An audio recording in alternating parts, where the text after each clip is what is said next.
Welcome back to Paul McCalister Investigates. Before the break, we were talking to Susan about reference to the Rendlesham Forest incident, a time that happened back in the 1980s at a military air base when a UFO came down and poisoned the grass beneath, and many people have written many reports regarding the incident. So we're going to come to Susan now, who seems to have a little bit of knowledge on that, and we'll probably get a bit more of a bigger insight. Since her experience of aliens, Susan then took it upon herself to do lots of research and even go and visit some of the places in England where alleged UFO sightings had taken place. So I think we'll go now to Susan, and Susan can fill us in on the Rendlesham Forest incident. Susan, welcome back. Oh, hi. Yes, quite an amazing story by a couple of soldiers, I presume, that worked at the Rendlesham Air Base.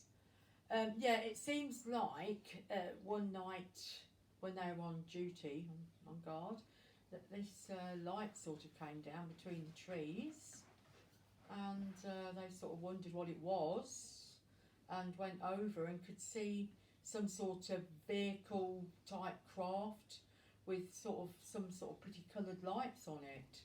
I think they were quite a bit worried about it and not really sure what this was. And I do believe that one of them actually went quite close to it and actually sort of touched the vehicle. Well, anyway, it's like been a really massive story ever since, as you say, back in the 1980s. There's still lots of documentaries on it, and lots of things still going on with it. Susan, I'm just going to cut you up there. You say about the Rendlesham Forest incident took place in the 1980. Was there any other reoccurrences after that, or was that the only incident that? No, I do believe it happened over a few days. I do believe that it came back again, and it was sort of seen again. Seen by the soldiers there. Yeah, mainly soldiers. I don't. But then surely one scientist that I spoke with about the incident on an earlier show seemed to think that the lights coming from the tree could have been from the lighthouse nearby. So what do you make of that? Yeah, that's right. But surely you would know the difference between it being the light on the lighthouse and actually some sort of craft that's come down, because there was actually marks on the ground.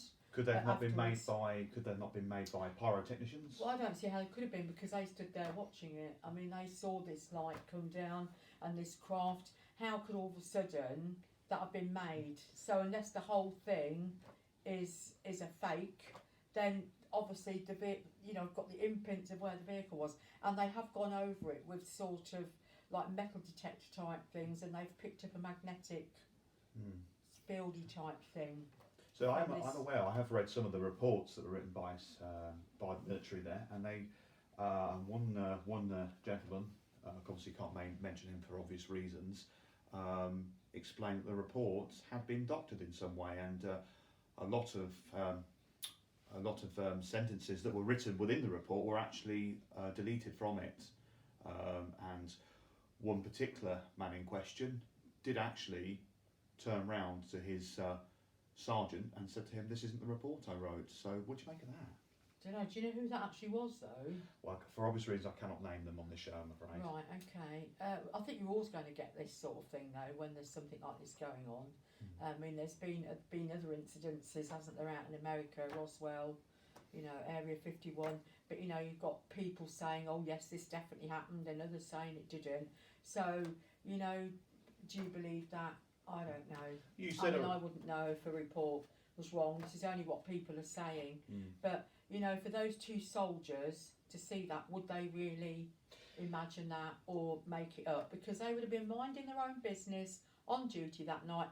Why would they suddenly just talk about some sort of light coming through? And I mean, they watched it for ages. You see, and it happened a few nights. Indeed. Yeah. I spoke with a gentleman who had recently come in contact with UFO specialist Nick Pope, who wrote a book on the Rendlesham Forest incident and many others regarding alien abductions and UFO sightings, etc. And he had actually spoke about this particular incident, and many people will turn around. Many of his superiors, many other psychiatrists will turn around and say that it could be down to overstress, overworked, that they hallucinated it. But the interesting thing is that I think of, what, both of them at the same time? Maybe. Possibly not.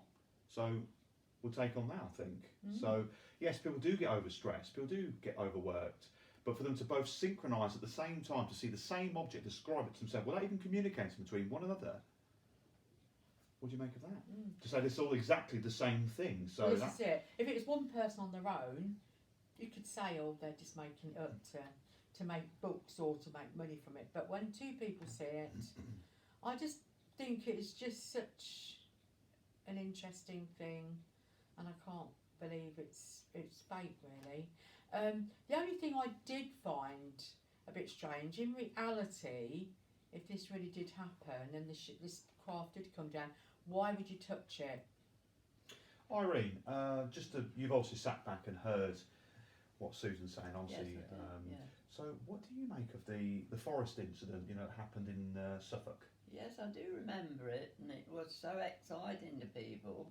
They came people from all over and have a look if they could see any signs of anything left. Because of course, when you spoke to your husband, yet again, as I might add, Irene's husband was a complete sceptic of anything to do with UFOs, aliens, or anything really. So, and I think it's opened Irene's eyes up to many things, hasn't it? I think now you've come round to thinking. It does make you think deeply. It does really, because lots of people say, and you think they're saying they want to be in the picture and make a scene and get on the films and whatever. But anyway, don't really know. I can't say what I think really, because I can't believe it. Yeah, don't disbelieve it. It's something that you've got to study a bit, I think. Yeah, of course. Yeah. So. And it's obviously when you've got experiences. Yeah. I think it's that makes it a bit more believable if something's actually happened to you, or. I think it's kind of like the skeptic needs to be proved. It needs to be can be told hundreds of times that something's not true, but the non-believer, do apologise, the believer only needs to be told once. And I think that. With that particular incident, it's probably one of the best documented UFO incidents, I think, worldwide even, and that just happens to be on our very soil. Obviously the Area 51 is a very good story too. Yes. Obviously, back in the 1940s when the spacecraft was known to crash. Yeah. And which was the Roswell incident. It was the Roswell incident, Area 51, and one of the aliens upon the craft was actually still alive and was taken, and a lot of people believe that's when technology took off back in the 60s, because they got all their information from this. Whether this is true, we don't know, but this is what we're told. But then there's also another story to that it was actually a weather balloon that crashed, or something they used for the weather. So what do you believe? I think, with the technological side, it makes me think quite often about, if there were with very advanced civilization in place here, and believed, from the rumours that they are on Earth working amongst us. Obviously, one of the many stories that you hear about in the media. With all this technology, why has it taken so long for us to have mobile phones and advanced computers like we have?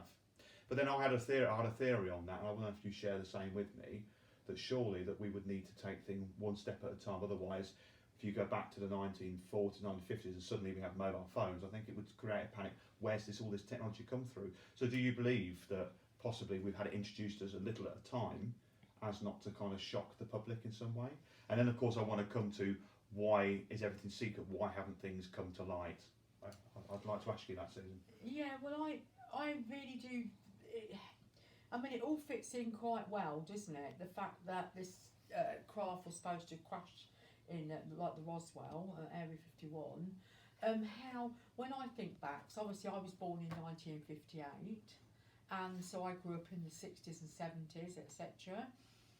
And when I think of the technology that I've lived through in that time, with the introduction of like radios, but and hi-fi systems, and then when you think what you've got, like albums were introduced, down to CD players, televisions. I mean, okay, well, I mean televisions, yeah, I mean yeah, they were, but what we've got, when you think what we've got today, I know it can go on, you know, everything can go be updated and technology goes on, but when you think how quickly things went, you know, went very fast, all the technology, and like you say, from suddenly having some plug-in landline phone with a dial on it, the next thing you know, you've got obviously when the mobile phone first came in, quite a big brick with an aerial, but hey ho, it was you know, airwaves, that sort of thing, satellites, and then but very quickly. I mean, surely, I mean, I asked that question, but could it surely have not just come down to natural human progression, ingenuity? You know, that we humans are far more capable of things than we realise, without having to bring in the existence of extraterrestrials, for example.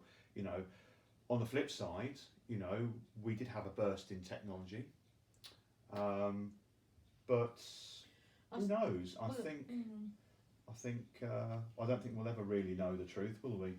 You know, and obviously I'd like to add is that the fact that my belief towards why hasn't anything come to light, because I think it would cause world panic, and I think many people are cross with the governments for keeping things quiet and secretive, but I think there are a very good reason for that. But however, I would like to thank you both for coming on the show. Unfortunately, we've run out of time now, and it's been an absolute pleasure to meet the pair of you and to talk about the strangeness that we tend to hear a lot about. And of course my book. And of course Susan's book on UFOs and aliens, and you can purchase it from any store, Waterstones or WH Smith. So on that note, I would like to say thank you very much, and tune in next week when I talk about the abominable snowman. Thank you.